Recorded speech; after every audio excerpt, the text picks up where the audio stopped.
Para muhibbin rahimakumullah, Anda dikisahkan di zaman dahulu di negeri itu ada seorang ahli ibadah. Nah, orang ahli ibadah ini pekerjaannya beribadah melulu, ibadah. Nah, di kampung itu juga ada orang ahli maksiat. Nah, segala maksiat sudah hampir semua digawinya oleh orang ini. Nah, tiap kampung pasti ada yang kayak itu, ada yang ahli ibadah, ada yang ahli maksiat. Zaman bahari pun demikian. Suatu hari orang yang ahli maksiat ini melihat orang ahli ibadah itu duduk di suatu tempat. Jadi ujar orang ahli maksiat ini, aku nak bebarak sidin nih Tuhan, nak mama lagi sidin duduk, mudahan aku dapat barakahnya, mudahan aku dapat hidayah Allah, karena aku ini banyak bener dosa, aku banyak bermaksiat. Sidin tuh orang yang kada tahu di maksiat, beribadah aja hari-hari. Nah, aku nak beparak lawan sidin. Datanglah si ahli maksiat ini kepada orang tadi. Begitu duduk di samping ahli ibadah tadi, berdiri ahli ibadah meninggalkan orang ini. Berdiri. Dalam hatinya apa? Dalam hati orang ahli ibadah ini, atau orang beparak lawan aku sini, gawin maksiat melulu, beparak lawan aku, nah apa ini maksudnya? Nah, hanya merasa bahwa dirinya itu mulia, kada pantas duduk diparaki oleh orang yang ahli maksiat ini. Hanya merasa dirinya mulia, kada pantas duduk di sampingnya orang yang ahli maksiat kepada Allah. Nah, begitu si ahli ibadah ini berdiri meninggalkan si ahli maksiatnya sedih, hancur hatinya, karena hendak berbaik-baik nih, tinggalkan orang.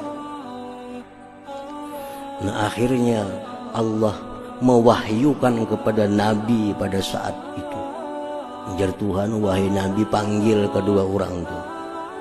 Ahli ibadah itu panggil, ahli taat itu panggil. Katakan kepada mereka yang berdua itu bahwa sejak mulai hari ini kedua-duanya kembali kepada titik nol masing-masing. Kembali kepada nol semuaan. Yang ahli ibadah nol. Artinya apa? Seluruh ibadahnya habis, dihancurkan, dihanguskan karena sifat kesombongannya tadi. Orang ahli maksiat ini semua dosanya dihapus oleh Allah karena perasaannya hina, perasaannya itu kada berharga, perasaannya itu kotor. Nah, jadi ini orang yang tawadhu. Nah, orang yang ahli maksiat tapi dia merasa hina, dia merasa kotor, lebih baik kedudukannya di sisi Allah daripada orang ahli taat namun dia merasa paling bersih, paling suci itu. Nah, para muhibbin rahimakumullah, jadi kalau kita beriman sudah kepada nama Allah Al-Ali yang maha tinggi, hendaknya kita capai kedudukan yang tinggi di sisi Allah Subhanahu wa ta'ala. Cara mencapainya itu adalah dengan tawadhu bagi Allah dan tawadhu bagi makhluk Allah. Jadi secara ringkas tawadhu lawan makhluk itu artinya jangan merasa diri ini lebih mulia dari orang lain. Bila kita kawa itu tawadhu sudah. Jangan merasa bahwa kita ini lebih suci daripada orang lain. Nah, itu sudah tawadhu orangnya. Sudah tawadhu. Siapapun yang kita lihat, hatta orang kafir. Ini orang kafir.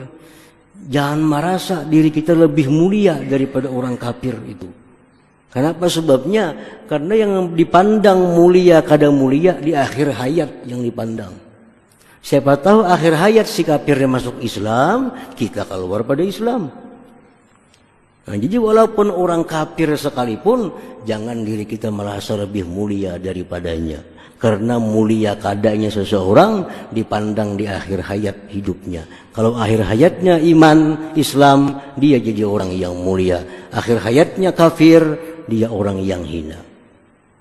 Nah, jadi tawadhu itu bukan hanya kepada orang muslim, hatta kepada orang kafir pun jangan merasa diri kita lebih baik daripadanya sebelum kita tahu mati membawa iman atau kada.